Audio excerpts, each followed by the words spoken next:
There's a lie that keeps more people out of gardening than bad soil, bad weather, or bad luck combined. It's the belief that a productive vegetable garden has to be a second job.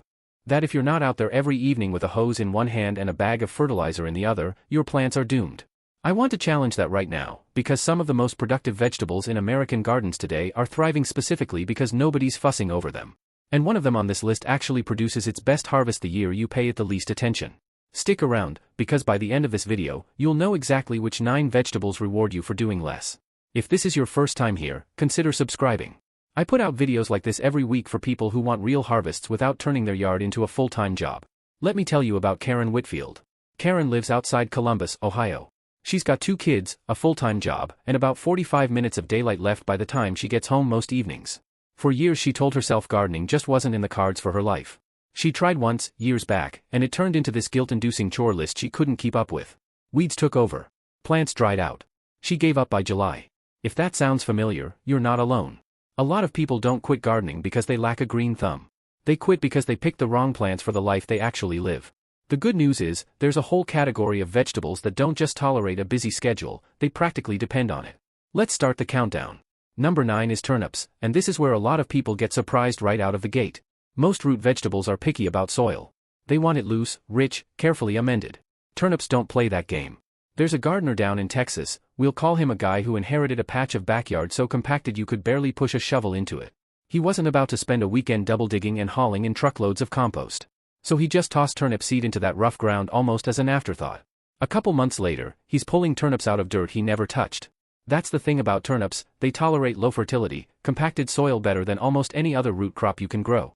They're not fussy about perfect conditions. They just want a chance. But turnips are just the warm-up. The next vegetable on this list doesn't just tolerate neglect, it actually keeps giving you more the more you take from it. Number 8 is Swiss chard, and this one surprises even people who've been gardening for years. Most of us grew up thinking you harvest a vegetable once and that's it, pull it, it's done. Chard doesn't work that way. There's a guy in Pennsylvania, Marcus Reed, who figured this out almost by accident. He cut a few outer leaves off his chard plants for a salad one evening. 2 weeks later, walking past that same bed, he noticed new leaves had already filled back in. He cut those too. This went on for months. The trick is simple, as long as you only take the outer leaves and leave the center of the plant intact, chard keeps regenerating new growth from that same root system. One planting in spring can feed you dinner greens clear through fall. That's convenient.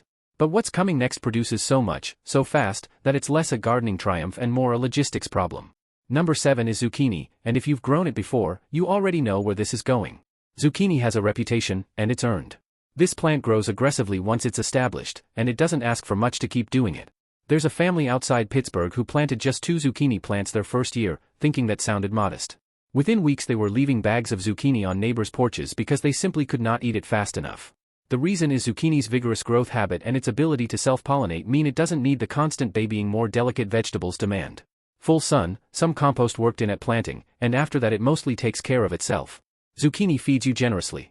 But the next plant on this list is quietly doing something even more valuable underground, it's making its own fertilizer as it grows. Number 6 is pole beans, and this is where a lot of home gardeners have an aha moment. Most vegetables pull nitrogen out of the soil as they grow, which is why fertilizing becomes an ongoing chore. Beans are different. There's a woman in the Denver suburbs, Diane Coleman, gardening in a yard about the size of a 2-car garage. She put up a simple trellis, a few sturdy poles and some twine, and let her pole beans climb. What she didn't expect was how little she'd need to feed them. Beans host bacteria in their root systems that pull nitrogen from the air and convert it into a form the plant can use, meaning they're actually enriching the soil around them as they grow, not depleting it. Combine that with the vertical growing habit, and you get a huge harvest from a small footprint, with barely any fertilizing required. Beans are generous and low maintenance.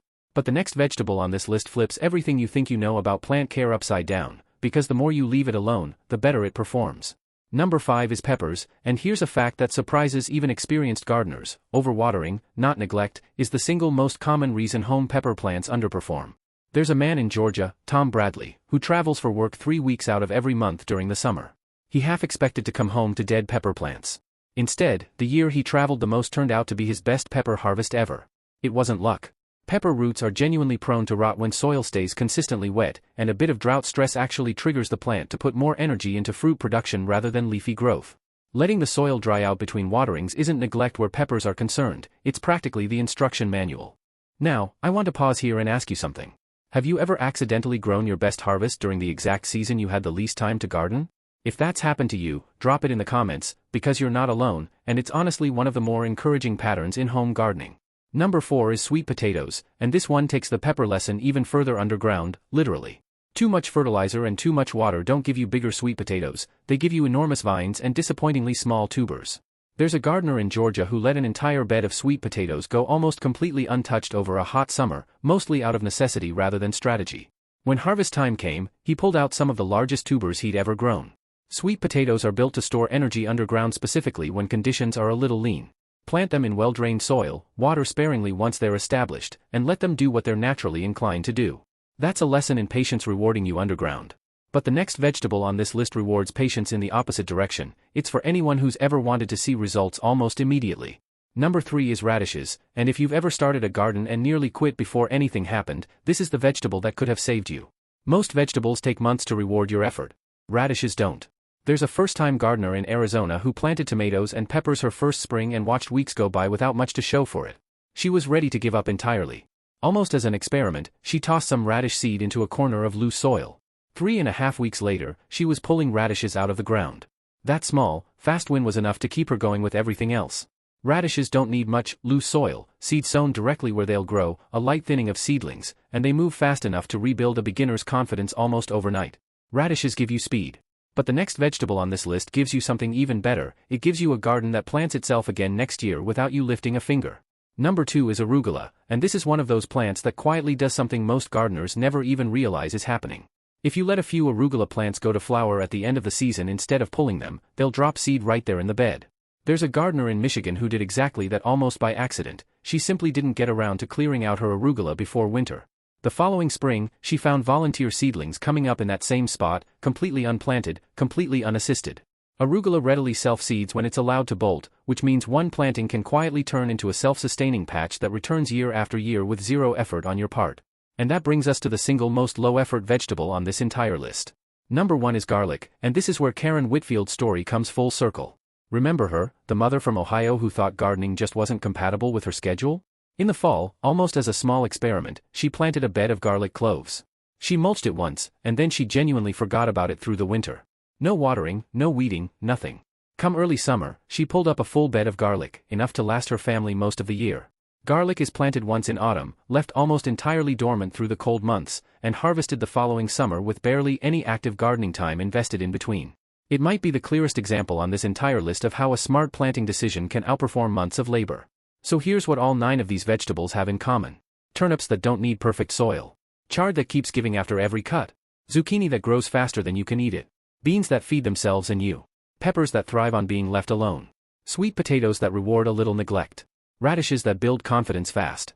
Arugula that plants itself. And garlic that asks almost nothing of you at all. Karen Whitfield went from a woman who thought she didn't have time to garden, to someone with a full pantry of homegrown food, without turning it into a second job.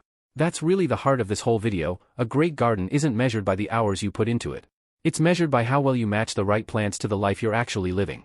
If you found this useful, do me a favor and subscribe, because there's a whole different side to this conversation coming up, the vegetables that do the exact opposite of everything we just covered, the ones that quietly punish you the moment you stop paying attention. That one might change how you plan your whole garden next season, so I'll see you there.